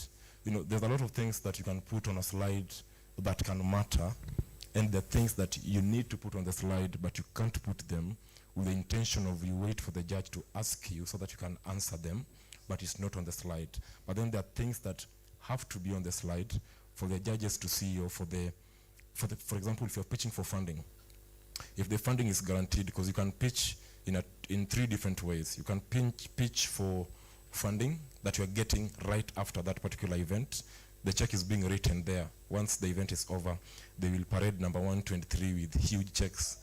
Then there is this pitching where you pitch, judges go and deliberate, then tell you, we'll call you guys back after 1 month. It means you have to put a lot of work or a lot of details and attention into your slide, so that when they go, the only thing they're going with is the image of how you stood in front of them. You pitch that idea, your delivery, and how well and how presented your slide was to the key elements that they are looking for. So, and the third one is equity funding. Equity funding, you might pitch even without a slide. Now it depends with how smart you are with equity funding, because now equity funding is like a Shark Tank. You don't need your slide, you only need your brain, your product, and yourself. So you have to, it's not to sell out yourself, but you have to tell your story to wow them, or to make sure that your numbers are also good. Because equity funding, the investors usually just, they're not after, but they're usually keen on the numbers. Are you able to turn, or are you able to handle the revenue that you are going to get if you get, sorry. Yes, like are you able to handle the revenue that you're going to get from the funding that you want, because when you go for funding, equity funding, you tell them, I'm raising $2 million US and at an equity percent of maybe 13%, but at what valuation? Maybe you say the valuation at that particular moment for your startup or your company, if you're raising 2 million, your valuation might be maybe 4 or 5 million US dollars, and you tell them, I'm giving that equity at 13%. So if you don't have your numbers right, they might convince you than the way you can convince yourself, or you can give them a counter offer and tell them that if you guys are doing this, can't take 13 and you want 20, for example, I'm able to give you still 13, but I'll give you royalties on each and every piece of product that I sell. It's a way of tackling investors. You unawasumbua, for example. Yeah, that is it. Like, you have to play a game with them, show them value that they want instead of what they really, really want, which is 20%, but you've shown them value in a different way. So yeah, this is photos from, oh, let's start, then I go quickly. Let's start. Oh. Let's start with the first one. Yes. No, now the second one, let's go. So I usually use this particular one because it's the one that made me to start questioning what is this period poverty or this period shaming. I've used this slide almost everywhere. The last time I used it was in October last year, 22nd of October. I used it when I pitched to Total, and I won a first prize of 1.65 million in funding. So usually this is one article that really caught my attention, and I usually use it just the way it is. I didn't want to add a lot of stuff, because if they ask me where is the article from, it's there, The Guardian, and you can't present an online thing without a source. They will ask you who wrote it and how credible is that source. But this one is good. I told them it's self-explanatory. You've seen it, it's there. So this is what really caught my attention. So you can pitch differently. For example, if you want to pitch a startup of, if you're pitching a startup of, you're providing solar-powered, let's say solar panels, for example, you can walk into a room. This is just my idea. You can walk into a room and close the lights and say that this room is now dark, and that darkness is what, quote a figure, say 1.4 million people in my rural community, no, million in rural community, million, no. Let's say maybe that is what 10,000 people in my rural community see or live in every night. Then you open the light and say, this is what I would like them to see through my solution, which is this and this and this solar-powered something. Yes. So there's a different ways you can start with that. So for me, this is usually my opener. Then the next slide. This is a video that was done by Citizen TV. Let's not play it. It's a video that was done by Citizen TV illustrating the effects of young girls in northeastern part of Kenya, how they are affected by period poverty. So the video is 19 seconds. So it's time. If you're using 7 minutes, you can play many videos as you want. But if you're only using 4-minute pitch, everything is well timed. So the video was only 19 seconds. Then the next one. Yeah.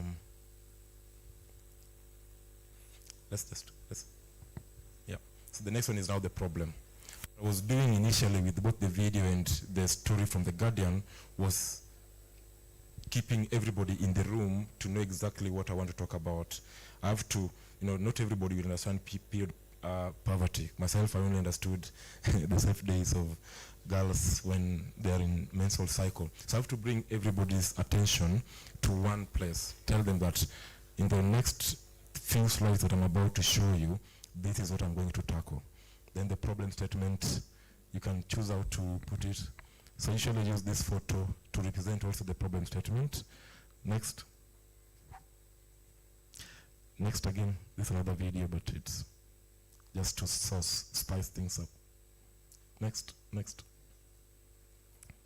Oh, it has to play all of it. Okay. Next.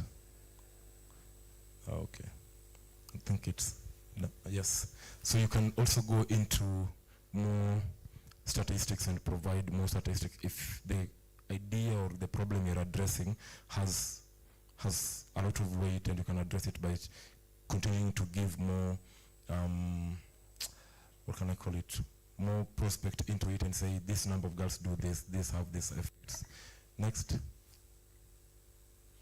Yeah, next again. So yes, I don't know if most of you know this, but one conventional pad has 4 plastic bags. Then this is the solution. Yeah, this is the solution. Yeah, let's just go to the solution. Okay, yes. So this is how I usually present the solution. It's simple. From the steel to the fiber to the pulp to the sanitary towels. Yes, next. But there's a lot of science there.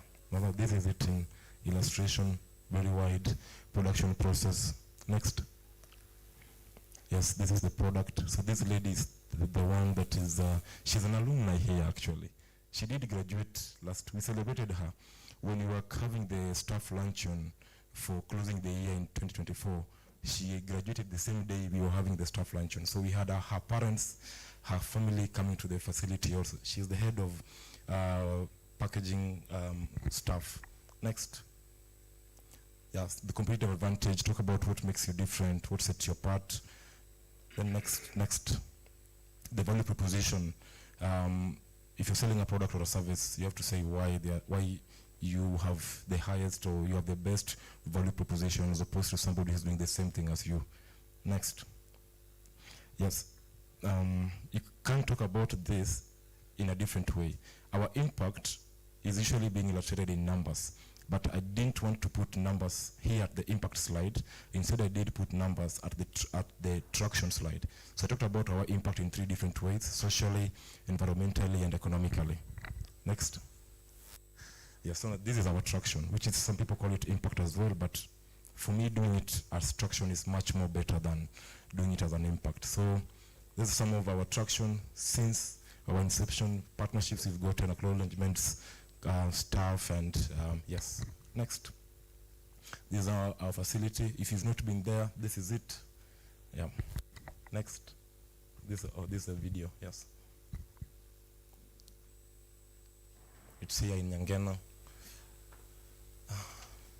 Then again, part of traction, because we've done quite a number of things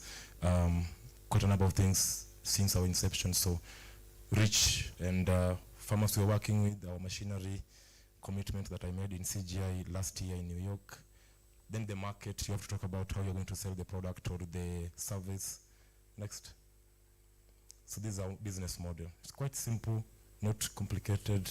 This is it. This is our receptionist, and that lady is our cook. So inside the facility, we have a kitchen. We have to eat. Then go to market strategy. Our market strategy is just connected to our market business model. 3 business models with 3 go-to-market strategies. And next. This is me in Uganda. These are the mats that we've been producing. Next. The carpets made from banana fibers as well. Next. Our facility. Next. This is my team. Tunakawa safi hapa. So this is my team. Yes, then the advisors. So that is it. So yeah. Thank you. So yeah, just to wrap it up, maybe if I give one analogy and have a question maybe. Usually if you keep dogs at home, or we've seen people who keep dogs at home, right? Sindio? Yes, so you have 2 dogs. You have 1 dog, or 3 dog, yamena dogs, ile mbwa. They are animal. So we have 2 dogs. 1 dog is chained in the dark, the other one is chained in the light. Which dog survives? We have 2 dogs. 1 is chained in darkness in a room that is dark. The other one is chained in a room full of light. Which dog survives? Who wants to get it? I can put a price tag on the answer so that somebody can get it fast. It's a motivational factor, you know. You're saying should I put a price tag on it? How much can I put on it? Let me put 1,000 bob. It's a good, 1,000 is decent. It's small. You guys want 1 million. 1,000 bob. You're saying the one in the dark? Somebody else? Yes? The one in the light? Somebody else? In the dark? 2 answers in the dark? Both are chained. Who else? Why? You're on the right track, but you've not done it well. Yes? So nobody wants the money. Good. The money is going back to my pocket. Today is on a Wednesday. Nobody wants it. Oh my goodness. Yes.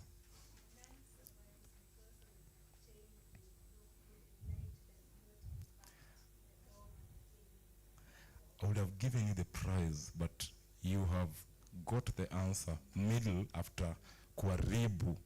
Like umeharibu, umepata answer, alafu sawa umeharibu bado. All right, so nobody is going to get it. So what happens? The one that survives is the one that you feed. It doesn't matter whether you're in the dark or in the light. You're not fed, you die. So the dog that survives is the dog that you feed. So, no, it's not what you said. You said they're chained. No, no. Cannot kill. It's not the answer, though. No, it's just an adage. So the one that survives is the one that you feed. It's the same thing with progress and excuses. So if you feed your excuses as an entrepreneur, you'll continue to postpone what you want to do. You know, the more you feed it, I can't do it, I'll do it tomorrow. I can't do it, I'll do it tomorrow. The more you feed excuses, the more it will survive. So if you feed your progress or your consistency, the more your consistency will also show up. So don't die in the dark. Feed one thing. Do you choose to feed progress, or do you want to choose to feed excuses? You say, I can't start today, I will start tomorrow, I'll wake up tomorrow, I'll wake up the other day. So, they will continue to pile up. So I wish you guys all the best as you pitch your business ideas. I'm here to support in any way I can, the best way I can, and thank you so much for having me. Yes. Yes, good afternoon, everyone. Yeah, my name is Alex Mutua. I hadn't introduced myself. I'm up and down with logistics, but we are not done with Lennox. Lennox, as we appreciate you for coming, I would want us to take questions for him.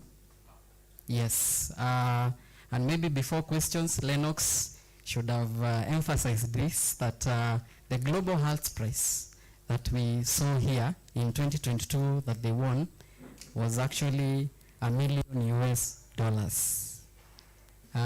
You can imagine, and that time I'm told the conversion was at 150, so that was about 150 million Kenyan shillings. I think that is sorry? It's about, Doc? Smaller? More? Wow. Mr. CEO, you want to clarify? Let us hear from him.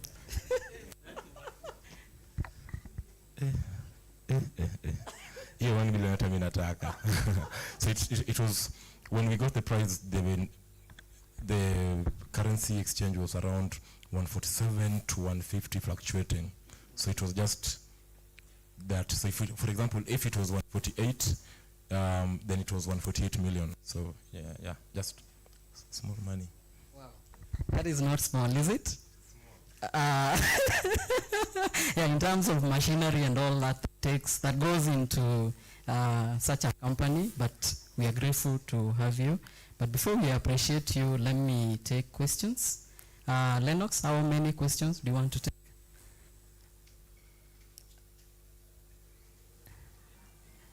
Any? All right. Let me see by show of hands. Yeah, Dr. Maruti here. Okay, thank you so much, Lennox, for that interesting presentation. While you are presenting, I was really happy how you are using engineering to control death among these children. But while presenting also, I'm a little bit curious, and I'm really happy with the product that is coming in. And I'm looking in that sepsis accounts for about 15% of maternal death in Kenya. 15% is a very significant prevalence. And one of the way which sepsis comes to these particular mothers is through the control of flow after delivery. So after delivery, they use an hygienic way of controlling this flow after delivery because of the cost involved in these maternity diapers, if I may put. So after working on these children, could it be nice whereby you extend by coming up with less costly maternity diapers for these particular mothers? And us in health, be sure that we can be able to assist market these cheap diapers if you come with them up, because we'll be saving life for this maternal health and improving the maternal health. Thank you. Yeah, Doc, thank you very much for that question and input for that matter. So next, Omanyi here. Thank you. Thank you, Bwana CEO, for a great presentation. What I want to learn, basically from the experience you've had so far, setting up the business using banana fiber. How have you mapped the source of materials? How have you aggregated? Because we don't have one chunk of land in Kisii land which does bananas. We have so segregated land and ownership. Number two, how have you dealt with the culture where people don't see the banana fibers as something important, so that the community prioritize that product for you? Thank you. Thank you very much. On to the next person. Let me pick bench behind before I come to here again. Thank you, Mr. CEO, for that wonderful presentation. I am inspired. So, you said you started this project back then when you were a student. So, I just want you to tell us, how did you balance between your studies and doing the research work? Thank you. The next person, ensure you say your name at least so that Lennox can note that. I'll give Dr. Buga, then crossover. Thanks for the presentation, and I was intrigued by the last statement which you said, that the question about the two dogs. And maybe for somebody who is trying to think about moving from an idea to a project, maybe one or two key lessons that you've had from your experience. Thank you. That's a nice one. Let me cross to the other side. And hand up where?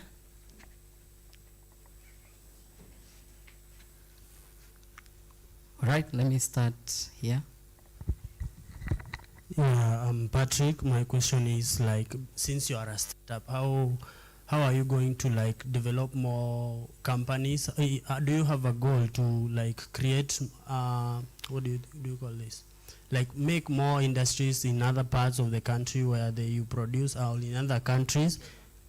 Yeah, scale up. And another question is, like, how do you make profit now that you said your product is way cheaper? You are still a startup, so how, like, do you keep up with the competition with other companies that maybe produce always and other sanitary pads? Thank you. Here. I'll take one here and one more at the back for interest of time. Good evening. My name is Shakwin Otieno. I have one question. As technology evolves, we have seen the innovation of washable sanitary towels. So yours is biodegradable. So I'm asking this question, is this one which is washable giving you competition? And if it is giving you competition, what are you planning to do about it? Thank you. Thank you very much. Let me have one more at the back. I had seen many hands. Yeah. A gentleman in blue with white strips. Mr. CEO, you've told us about your challenges during the innovation and invention, but I want us just to tell us what was the most thing that made you to keep going in your journey to success. Mr. CEO, do you offer attachment opportunities?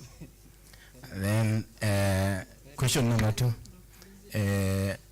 do you any project maybe on corporate responsibility around Kisii County? Thank you.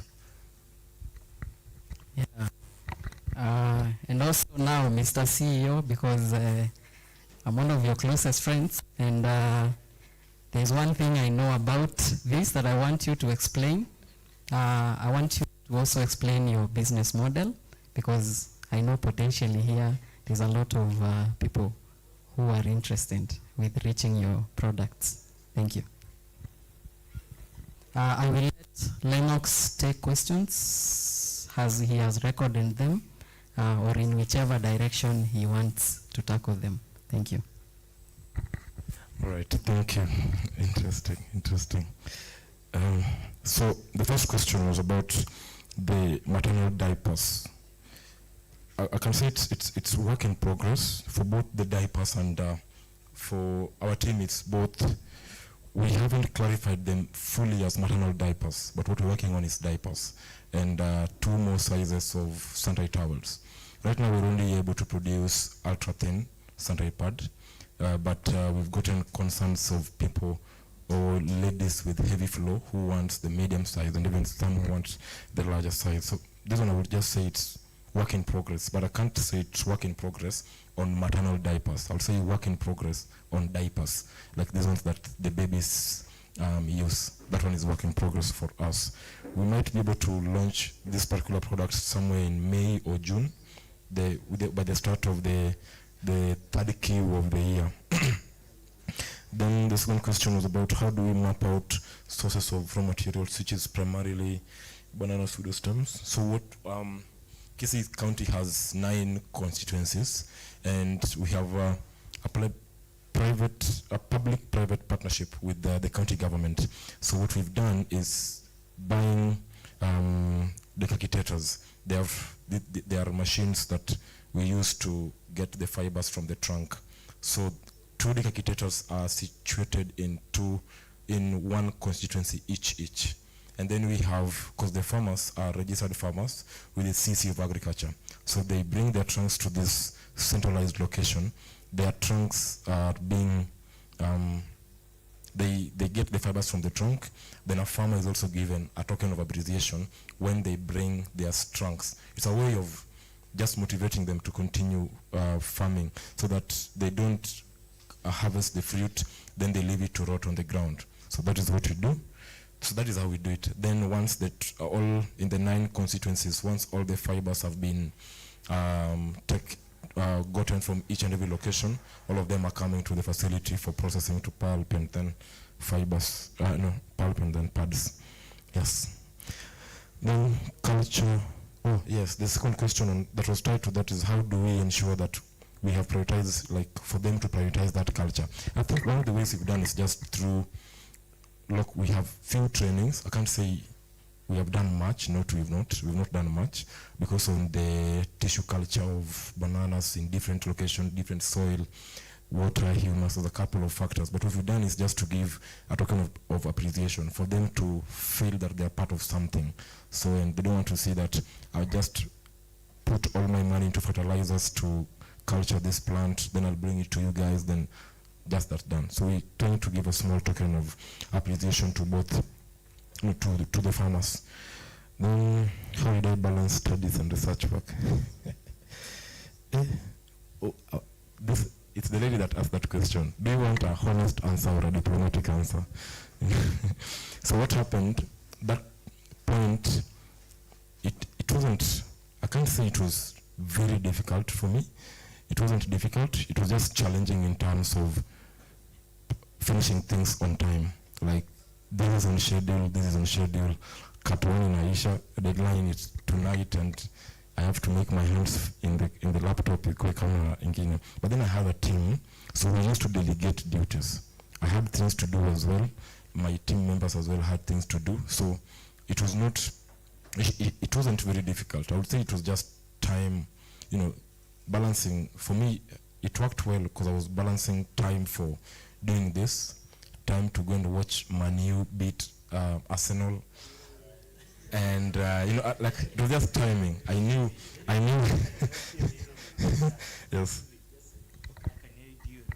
That I think they're asking about time management, and I think with you, those ones who are scholars, we know that the more work you have, the better you perform as a student.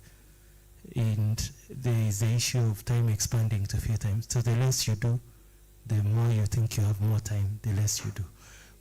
Let me give you a very nice example. When we were in college, I had this friend of mine who was doing bare minimum units. I was doing 9 units, and I was doing an extra language at 5, and I was working in the library work study program up to 11 at night. And we were comparing our transcripts at the end of the semester. My friend had 5 days out of the 7 subjects. I was counting A's. So I think it happens for all of us who have proceeded in academia. So if you think that you'll be efficient by taking less, you're a fool.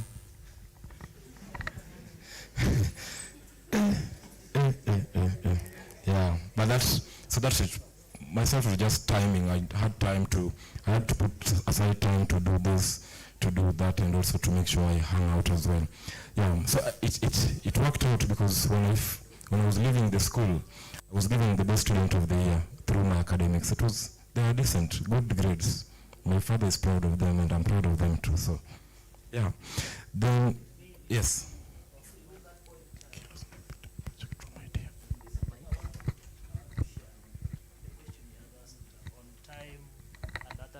Questions. If you look at the ecosystem of innovation, research, innovation, and commercialization, there is one critical area which is coming out clearly. That the emphasis is after you graduate, we should have incubated you, student, to go out with a startup, not to go out with a CV to look for employment. You will go out as a startup to look for people to employ in the ecosystem including the community. And the emphasis is use the raw materials as available in that ecosystem, that environment, the banana fiber. That is the underlying factor in CBC. So if you are still expecting a job after graduation, please, I not promise you. So, in this brainstorming, as we move on, can you start thinking of something? Thank you. Back to you, Lennox. Thank you. Then the next question was key lessons from building a project from an idea stage. So maybe I talk about maybe 2 things that worked for me, is still working for me. One was the design thinking technique. That design thinking process really helped me to figure out at what point do I need to go and ask questions to get feedback. Even if you don't have a product or a service yet, you're still just writing things on paper. Check on the design thinking techniques. It can really help you. There are six processes of innovation. The ideation is, so the process of ideation in design thinking techniques is not the ideation of you have an idea. It's the ideation of you are going out to ask for problems that is going to help you come up with an idea. So it's like after this convention, I'm going out talk to a random people. Maybe I say I want to talk to 50 students. I want to ask them one particular thing. If I know I'm good in tech, I'm going to ask them, what problems are you experiencing tech-wise that would like to be solved? Then you sum all their problems. They won't be the same, sum all of them, but I'm quite sure one or two problems or three problems will be recurring that most people are facing. Then that is what you stick with, because it's something you can monetize and they can help you. So yeah, that is what I can say. Some of the lesson is stick to a design thinking technique, going forward to ask questions, coming back and re-prototyping again. But also something else is you reach a point where you start looking for money. I think one thing I didn't know is that you don't need money to start building a startup. You need money to scale that startup or to build systems for that startup. But starting it requires absolutely just you putting in the work and the time to build that startup for yourself. You reach a point and say, up to this point, I've done enough. I need money now to scale this solution from this point to move to the next step. Yeah. Then making more industries like scaling and how do we make profit. So when we sell the packet of pad at we have a profit margin of 52% profit margin. So we are profitable, like very profitable. Yeah. Test the model in 3 places only. So we test the models, our model in 3 counties. Kisii here, we're testing it in Kisumu, and we test it in Migori. If the model, for example, if it's working, yes. So I want to give it like a question.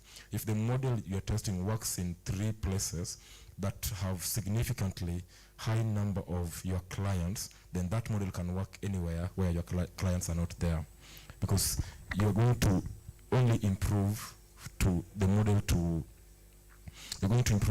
to cater for now your clients who are in a new kind of location. So we're not rushing to open up a Cubana there. No. That is not, it's not sustainable. This guy, do you know Nala? Have you heard of Nala? It's an app in Tanzania. The founder of Nala is just a young person, and he said he prefers good progress over growth. Growth is you moving from one point, you set up another place. You have funds that you can use to do all this, but it's not wise enough to take companies all over. Then it's when you want to test it. Like the story of McDonald's. McDonald's model was tested in 1 state in the US, just one only. By the time they were sure that the model was working, that is when the business of real estate came in, and they had the model being replicated all over. Even the KFC.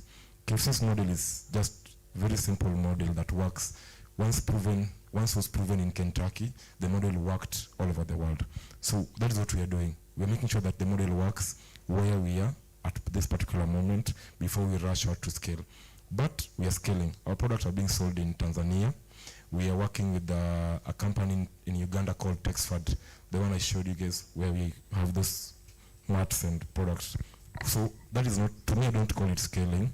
I'm calling it expanding the value chain of banana fibers. There's a lot of products you can make with banana fibers, and we want to be the industry leaders in making those particular products. Yeah. So we've talked about profit, yes. Oh, now the washable ones. It's not even a competition. I can't call it a competition. It's like saying this water probably is 50 Kenyan shillings. The same companies that manufacture this water is also the same company that probably manufacture yogurt. Both of them are liquids, but of different value. The value you get from drinking water as a liquid is not the same value you get to drink a viscous liquid, which is yogurt.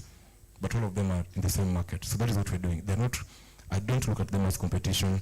If they look at us as competition, good. We'll meet up in some, but it's not competition. I don't think it is a competition to us at any point. I've not looked at it as a competition at all. Then what made me to keep going when I was building the startup? So at some point,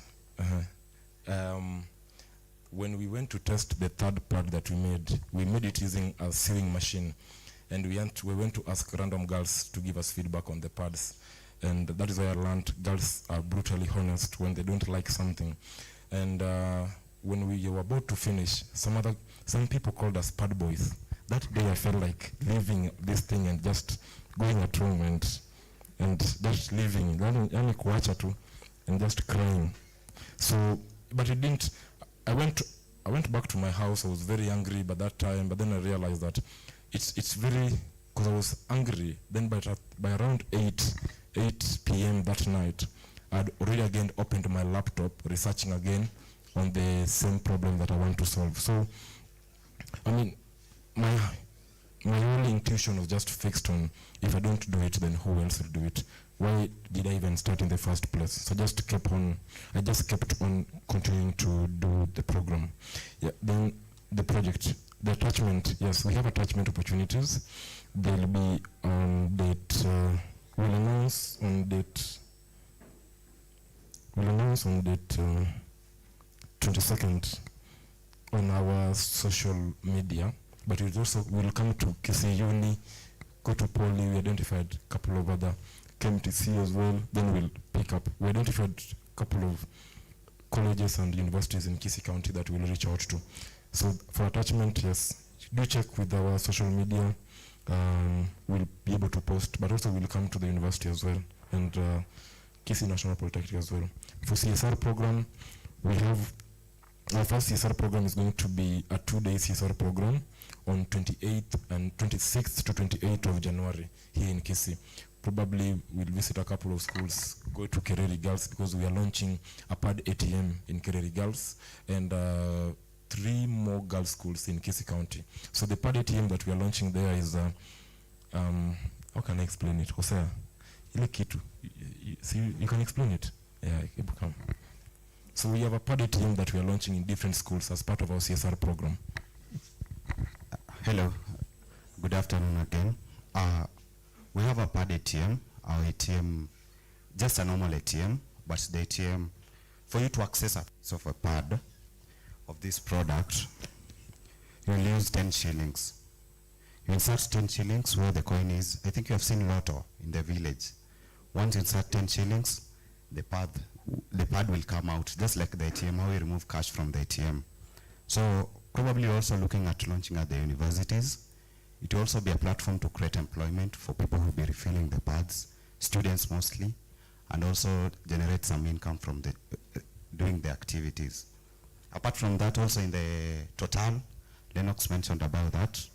In the Total petrol stations, you'll see our ATMs, Ekobana PAD ATM. So I'm looking forward to the ladies in the room. Kindly support us where you will be. Thank you. Good stuff, good stuff. Jose should get a raise, eh?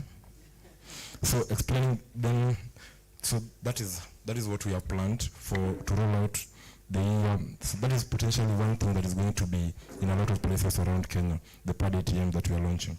Then should explain the business model. So our model works, so we don't sell retail. We don't sell we sell it, but we don't prioritize selling it as a one piece of pad. So we sell our products to NGOs, government agencies, UNHCR, UNICEF, UN, couple of embassies, the Embassy of Switzerland in Nairobi, the embassy of the Royal Danish Embassy of Denmark. But we're doing that because myself, I realized that I didn't realize, it's a questionnaire that we did. The outcome was females, when they walk into a supermarket or when they go to any kiosk, anywhere to buy the menstrual product, they know what they're going to buy. It's not like they're going to say, today I want, no, but that happened recently. Most of ladies went to do that, but initially they knew exactly the product they're going to buy in terms of their preference, that this is what I want, this is what I've been using since time memorial, and I'll use it. So we realized that we cannot go, for example, in Naivas and put, if you choose, which pad has a good reputation right now? Cortex, yeah, maybe Cortex. I think they are trying, yeah, so if I go and put this pad this box next to the Cortex one, and you've never seen it, you've never heard of it, just as you won't even see it next to that one of Cortex. You'll go there, pick the Cortex one and leave. So we didn't want to do that and start doing retail. But then we are forming a baseline of an eruption of people or clients that are using our product. And we're doing that through schools we're prioritizing young girls who are still choosing a product that they want to use, so that by the time as they grow with Ecobana. It's the same model. I copied it I learned it from Coca-Cola. The model that Coca-Cola uses is purely selling you entertainment at a very young age. So that is also what we are doing, and it's working. So far, so it's working. But we're selling to our largest clients are NGOs, CBOs, or individuals who are buying in bulk. Say somebody wants 1,000 cartons. One of our cartons has 50 boxes of this. So yes, that's how our model is. It's purely a direct, I'd say a direct business to business model, because an NGO can be a business as well, because they do trainings and some of them have profits and so on. So that is how our model works. But business to customer, we do it. If you go to our website, there's a WhatsApp and an email button. You'll be able to make an order. Then we can do delivery. If you're in Kisii, it's easy. If you're in Nairobi, we'll tell you, go to this particular place, go to this house, go to this, for example, go to Imenti House, second floor, room number this, and pick the product from that place. That's how we are cutting people who repackage people's products. This space of menstrual hygiene is crazy. Yeah. So thank you for the questions. Yes.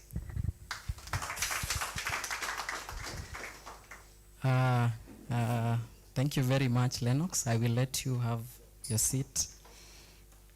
I want us to appreciate Lennox in a much, much better way. There's an appreciation style we did while we did the first storming, ya kuua mbu, isn't it? The stormers in the room, si mnajua kuua mbu, kuua mosquito, in other words. So I hope Lennox, since the last time tuliua mosquito for you, none you've come across.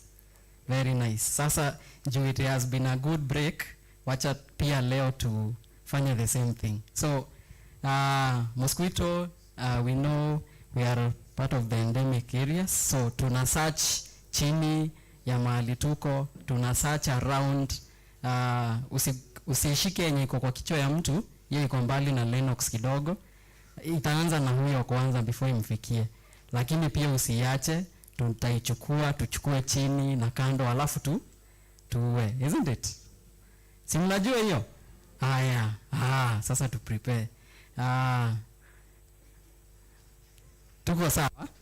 Haya, twende tutafute chini, tutafute chini, tutafute chini, tutafute chini. Lennox asiumo, twende juu, twende juu, twende juu, kando, juu, tena zaidi, twende. Hua. Thank you very much, Lennox. That was a good session. Thank you for taking all questions up. It was quite elaborate. I know we are behind time, but tutamanage. We are going to the next thing on our program, the refreshments. I'm advised that tutaanza na wageni waheshimiwa. They will serve as we go to ourselves, who are the hosts. And for this purpose, I will invite Dr. Tabitha, who is also my lecturer, akuje aombe refreshments. Yes. Yeah, from there it's all right. But tushaua mbu everywhere, so you don't have to be scared. Let's give thanks for a cup of tea. Mighty and everlasting God, in the name of Jesus, we are humbled before your throne of mercies this evening. We want to give honor and praise to your name because of having gathered us here as innovators, researchers, and scholars. We want to thank you because of the many ideas that are flying around. We want to pray that you are going to enable us to make them come to fruition, to the honor and praise of your name. Most so we want to give thanks because of the cup of tea and the accompaniment that you've provided unto us. We take them with thanksgiving in our hearts, and it is in Jesus' name that we pray. Just to guide on one thing as we walk, or as our visitors start walking out for tea, is that the very remaining session is the main session. Sasa hatujaanza the storming part. You might ask, tumefika hapa aje? That's where we start, kwa kustorm. So I know it might sound a big name, but it really is a big name. So after this, we warm up for the storming session. Thank you very much. We start getting upstanding, our visitors. We walk, we are serving tea from outside. Then you are free to walk in and take them or take your refreshment well seated. Thank you. Kisii National Polytechnic, you are our visitors as well, so don't remain seated.